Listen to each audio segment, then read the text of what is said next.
Minnesota Rule 220 by Anna von Reitz.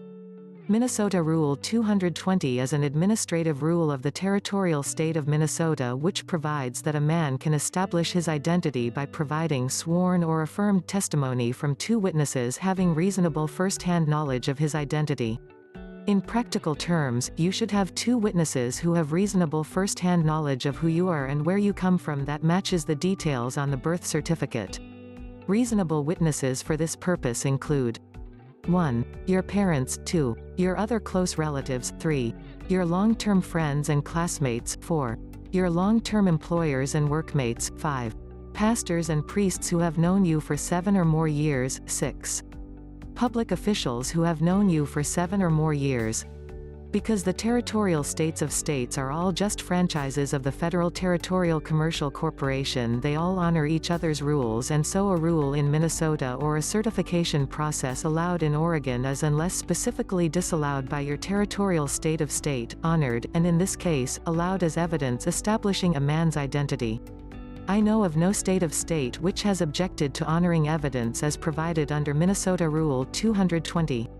The actual wording used in Minnesota Rule 220 is extremely simple and you can read it for yourselves, just web search for Minnesota Rule 220. As I pointed out recently, there are 3 pieces of paperwork needed to seize control of your trade name and assumed names and reconvey them to permanent domicile on the land and soil of your state.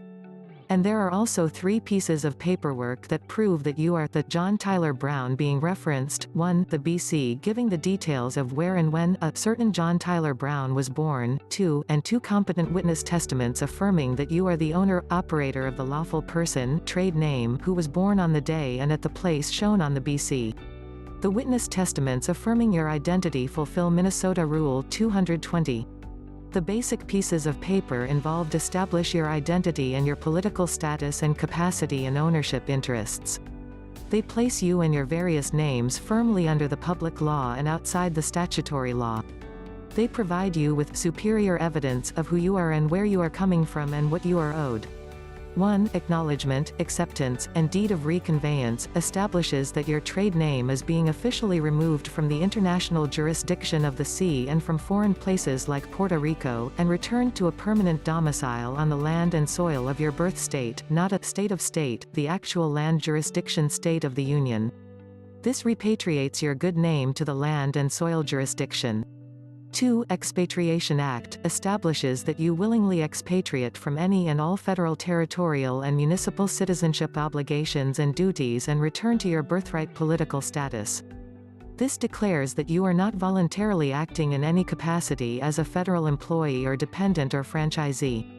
3. Certificate of Assumed Names establishes your interest in and ownership of the various assumed names and assets attached to them which you have used in the course of your lifetime, and as you repatriate them also to the land and soil jurisdiction, you re-flag them as American assets, all owed the constitutional protections and guarantees.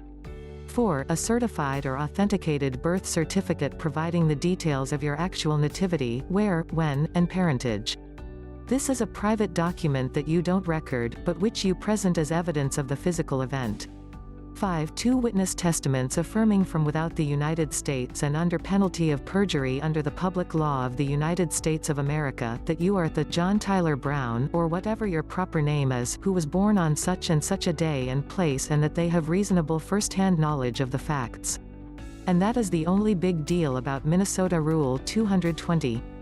Fulfillment of it is included in the basic documents. There is no real need to reference it unless your evidence is called into question, whereupon it helps to know that you have fulfilled Minnesota Rule 220. This is basically saying, hey, it's good enough evidence in Minnesota, equal protection under the law applies. Please hit subscribe, like, share, embed, and get ready for many more Anna von Reitz article videos.